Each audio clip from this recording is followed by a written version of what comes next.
Welcome back, you filthy exiles. So I finally finished the Summon Reaper build that I put up the other day. Now, for anyone who asks the question, can this do Ubers? There's always at least one or two people. Yes, it can. So the reason being is it's got like stupid levels of defense. But anyway, so anyone who hasn't seen this before, basically we use Summon Reaper, which is the Reaper. We stack on a shitload of bleed on the Reaper and then basically push the Reaper up to level 30. And we use Divergent Reaper. And then basically, yeah, it does a ton of damage. It applies dot, and it applies dot through the use of the Amanamu's Gaze, which is pretty commonly used now on SRS, in particular, SRS Poison. And this one uses a Juggernaut, so it's stupidly tanky. Now, one of the things that makes this tanky, which will cost 14 Divine, will be the Indomitable... God, there's just some words I struggle with. Indomitable Resolve, Forbidden Flesh and Forbidden Flame, which basically allows you to just take no additional damage, which isn't shown on the tree here, but it is shown on this here path of building. So if we have a quick look at that node, and I can show you what it does. So it's a hidden ascendancy that came with the new Forbidden Flesh and Forbidden Flame jewels, which means you just take a flat 25% reduction to damage, and you deal 10% less damage. Because you directly don't deal damage, your minions do. It has no downside and all upside, which makes it perfect. And then we synergize that with Unbreakable and Untiring, and we just become an absolute just disgusting meat bag. And now talking about regeneration, it caps at like 1600 life regeneration. We have a lot more HP on this build as well compared to the RF build that I ran. So I get about nearly 200,000 effective hit pool with everything up, with about 5700 life, but it can go much higher than that too if you min-max it a little more and a little differently. So I guess we'll talk about this a little more. So a couple of other things to bear in mind is the ensnaring arrows are quite significant and allow more damage to apply to enemies. So ensnared enemies take 19% increased projectile damage from attack hits, and also because of that, enemies that are ensnared tend to take a significant increase to damage. So on the actual path of building, which we'll talk about soon, any enemy that's ensnared, you'll see the damage go from 5.4 mil, and just being ensnared allows it to do so much more dot as they move, and obviously enemies are moving. And the other side of this is to ensure that we proc this all the time. We do use a resolute technique, so it means you don't have to worry about accuracy, so you always hit. Now, that's pretty much it. The other thing to bear in mind with Summon Reaper is it does consume minions. So I use Summon Skeleton, I use Anomalous Skeleton, which means they don't get damaged for 2 seconds after being summoned. So if you're on a boss, they can actually be significant. And this allows, and then with this, you apply Feeding Frenzy with your skeletons. And then I've also got Culling Strike support and Maim support on them, which pretty much gives it, you know, Cull and Maim, which allows Bleed to do even more damage. But also, some builds you'll see will run Summon Phantasm built into the Reaper. You could do that if you wanted to. I usually switch between Minion Speed and Awakened Swift Affliction to get the most out of speed, movement, and damage. But it's up to you. You don't need Summon Phantasm, because when you summon your skeletons, the Reaper will consume the skeletons, and then that actually gives it a further damage buff, which actually has this up here. Summon Reaper has recently consumed a minion, which it'll consume skeletons, being ridiculous that skeletons could be eaten, but they can by this Reaper, so that actually works. Now, we'll talk about the mechanics really shortly, but that's basically it. Now, it does have a few different skill settings here with the Reaper. So it says like default attack is if it's just running around hitting stuff, or like whirl and combo slash is when it's going around and doing its thing, which are all respectable levels of dot, but the biggie is here when it hits its ultimate, and a trigger ultimate, you just simply hit your Q again, which I have it mapped to Q, and like, you know, Deathmark, it'll just basically go up and attack the enemy and apply like 14 mil, 14.274 mil bleed dot, which is pretty fucking powerful. And that's about it. The only other thing to remember is to get bleed to proc is you need to have at least 4 ghastly eyes with chance to bleed on it, and the minions have chance to apply bleed. This will pop your bleed damage up with your minion.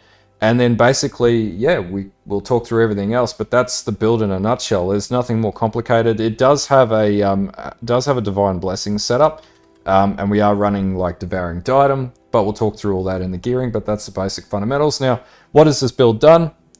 As you can see in the B-roll, pretty much everything in the game. Can it kill Ubers? Yes, it can kill Ubers. I did Uber Shaper today, and I posted a separate video, which will be in the link in the description. I haven't tried the other Ubers, but as far as anyone's concerned, it's Uber viable.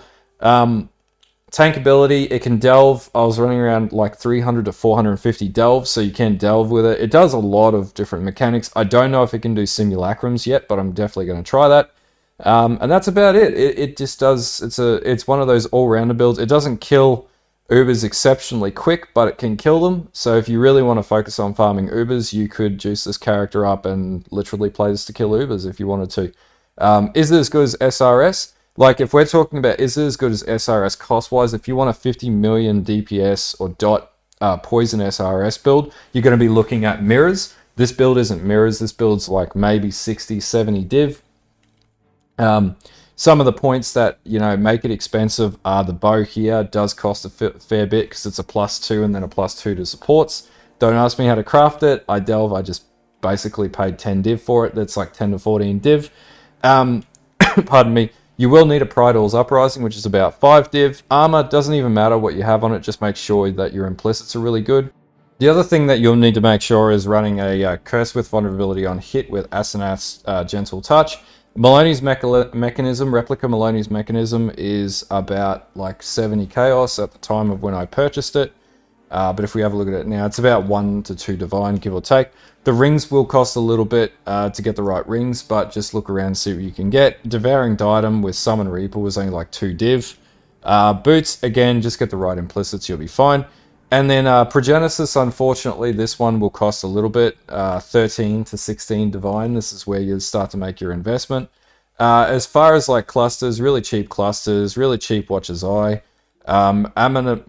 Amanamu's Gaze is quite expensive still, so still around 9 div on that front.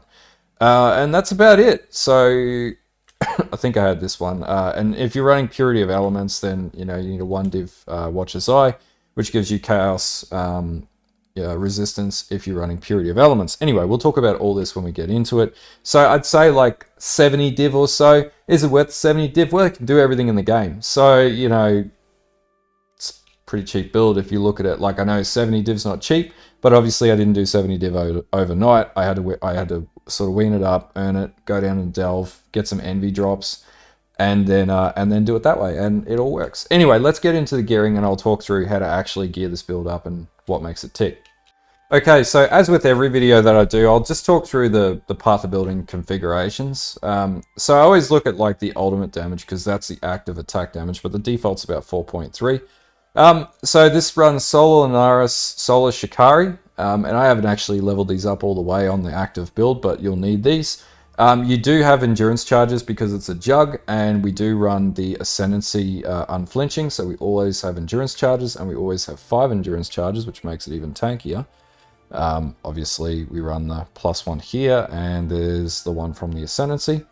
Now, there's nothing else selected here because doing anything like that would just be all bullshit, so no other buffing. But if you can add these buffs on, like, they're not significant, except if you've got Frenzy charges on your minions. But I wouldn't suggest running Spectres to do that, and Carnage Chieftains, because that would just be, you would be suiciding Carnage Chieftains every time you run a map. The Reaper would kill them, because the Reaper consumes your minions to be able to do more damage. And then rolling down enemies, like I was playing this in Delve, so generally you're always surrounded by 10 enemies, and this only really affects your defense really moderately. And physical defense wise, so that's all good. Have you been hit recently? Most of the time you're going to be getting hit, but this is so tanky that it means nothing. Have you used a minion skill recently? We're always casting skeletons, so yes.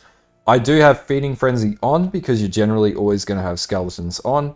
Now, I have pride on maximum effect. Realistically, if you're in a boss encounter, it's going to be on maximum effect. There'll be some people that I've seen will be like, oh, you can't have it on maximum effect. Get the fuck over yourself. It's on maximum effect because it's at maximum effect. You can turn it down if you want. It's a negligible difference in damage, right? 11 mil is still going to kill shit really easily.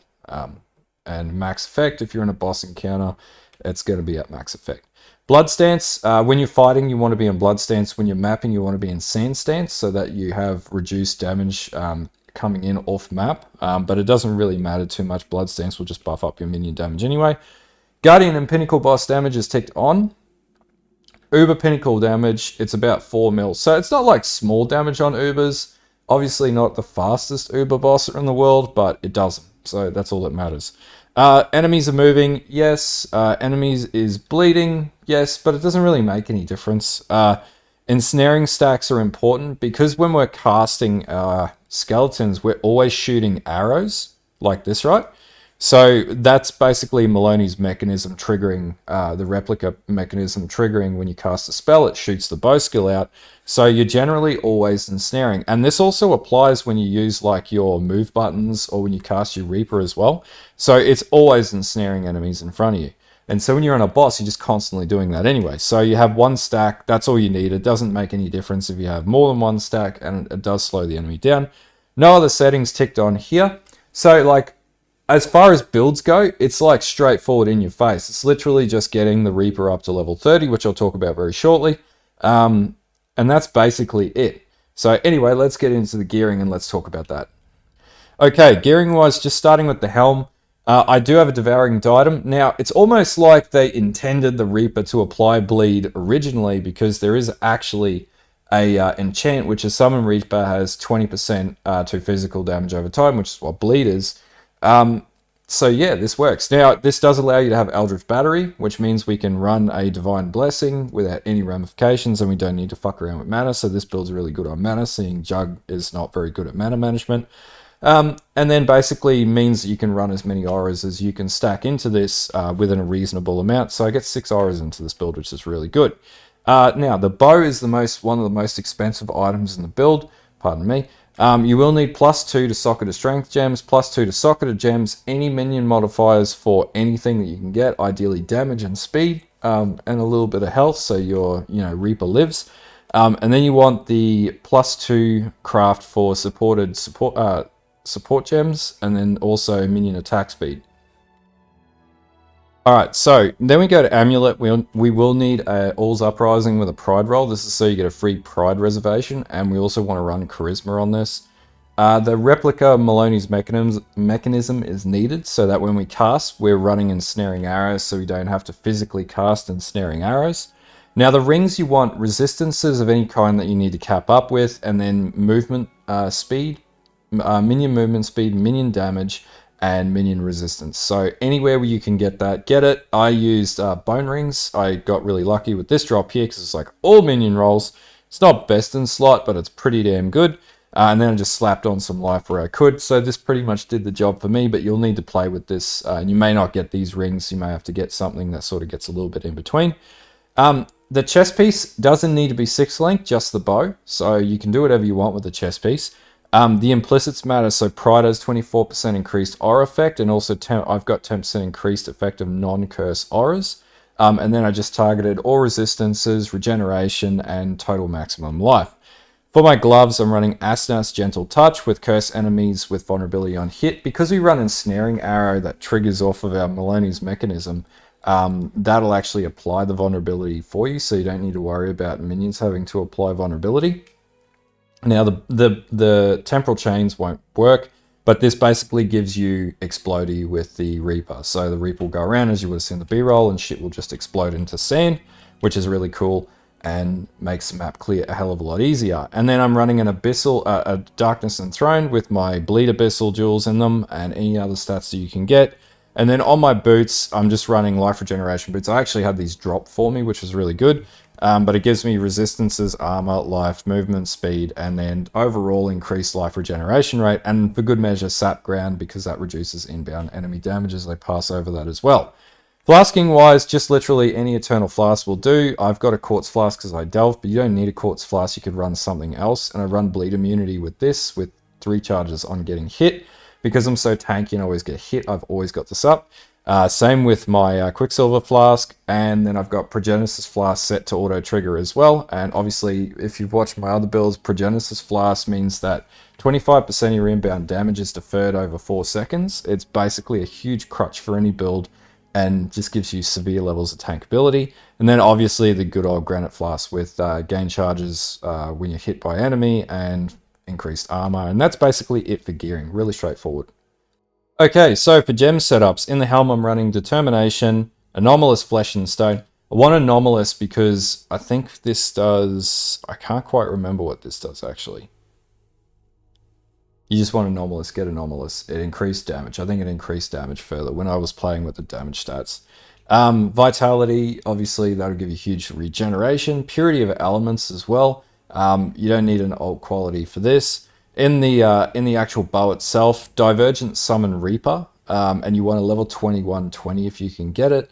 You want Minion Speed or Swift Affliction. I'm using a mine. You do not need to use Phantasms for this, by the way. If you did, you'd switch that out for Phantasms. I run a level 4 in power, or if you can get an Awakened in power, even better. That's what's giving you such a huge boost, and because it also gets applied with the +2 to socketed support gems, because it's a support gem, it actually goes up to level 8, and then that ends up being +7 to your minion skill, which is really good. And then Awakened minion damage, obviously level 5 gives you +1 to minion skills, so that gives you another +1.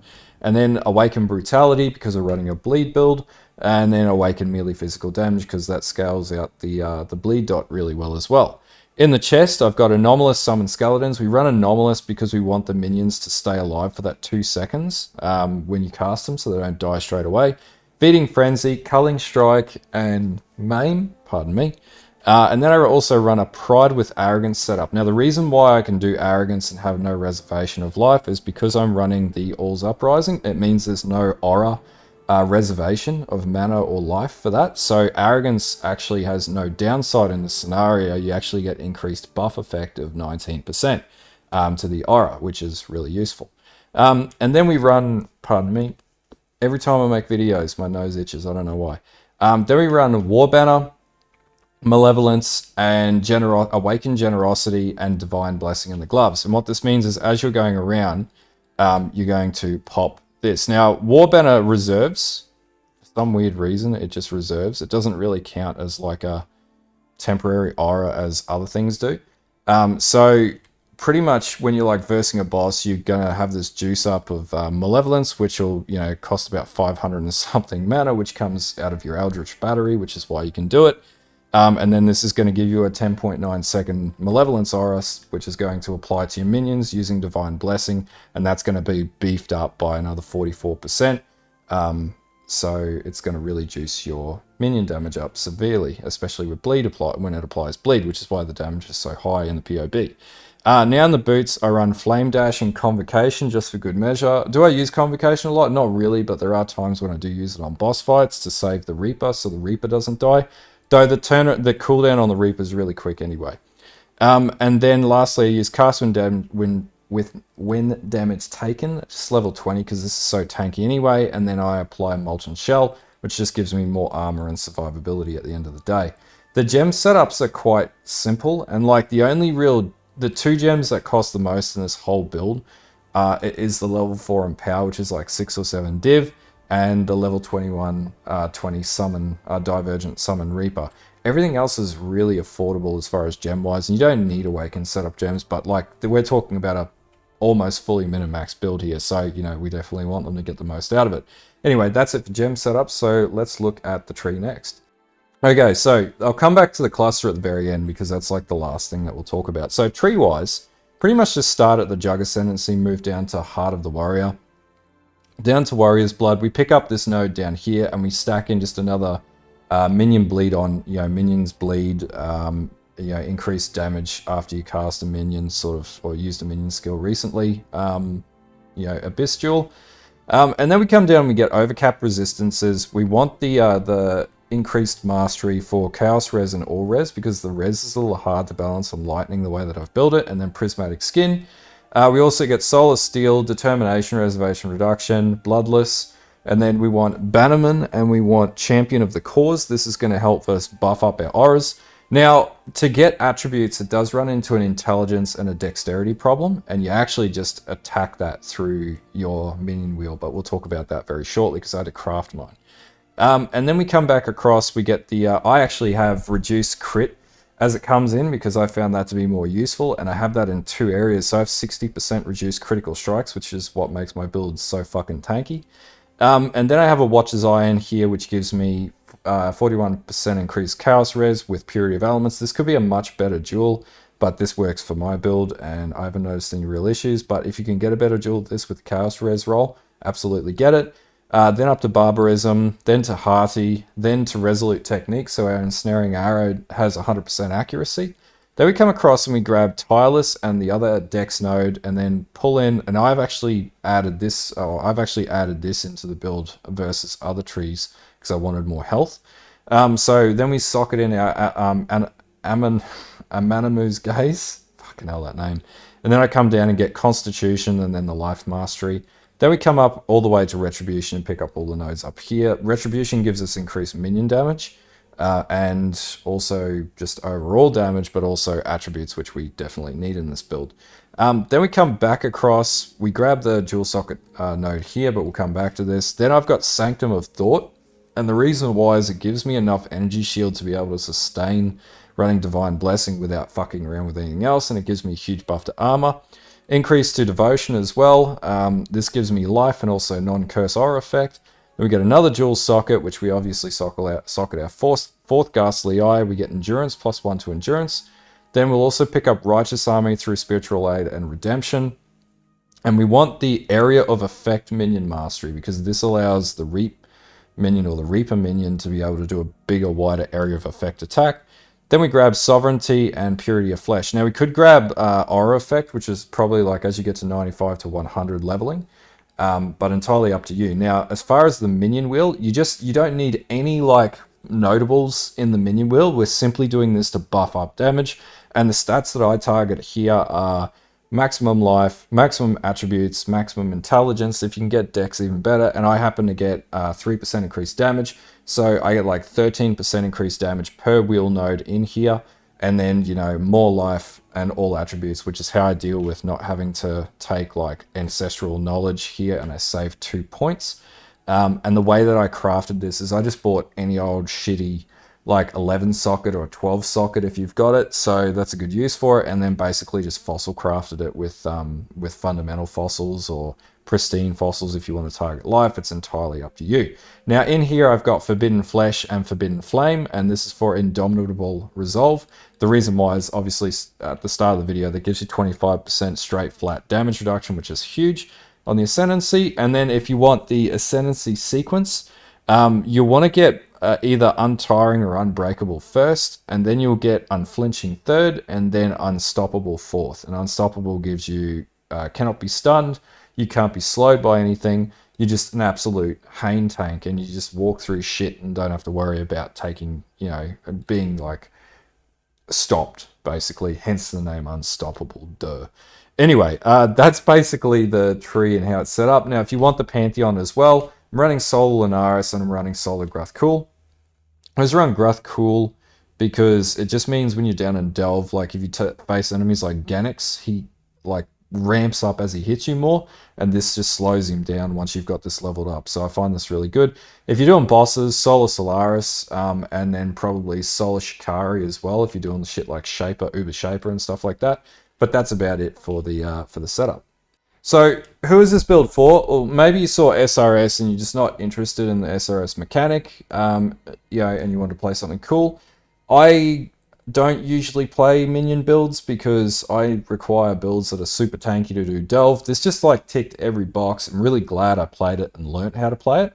Now, could you use this mechanic with other stuff? Like I was throwing around the idea of Herald of Purity. You could potentially stack Bleed on Spectres and run physical, some type of physical attack Spectre. Zombies, potentially, you could switch on to this and run a Baron setup with that, or maybe something that works with that. Skeleton, like actual warrior skeletons, you could potentially do it, or potentially archery skeletons as well. There's a whole slew of things that you could do to stack dot. As long as you can get the minion skill to like ridiculous levels, you could basically just switch out these gems with basically any other minion skill and it's going to work, except for the helm enchant. Realistically, they should apply a decent amount of bleed if they can survive. That's at least the theory. Have I tried this? Not yet. Probably will, but there's a couple of other things that I'm throwing around thanks to Bill on stream last night. I'll give you a shout out here, Bill, because we're looking at fucking Ignite Chainhook Elementalist now, and potentially maybe even a Hidden Blade build, which looks really cool now that I'm thinking on it. Anyway, if you like this video, if this gives you something new to play, if you've got some Divine there and you want to give this a shot, absolutely give it a shot. It will work. At least you can see it here. It does work. It's no bullshit. But yeah, aside from that, don't forget to follow the channel. Don't forget to follow the Twitch. I'm streaming on either platform at the moment. Anyway, until next time, have a good one, and bye.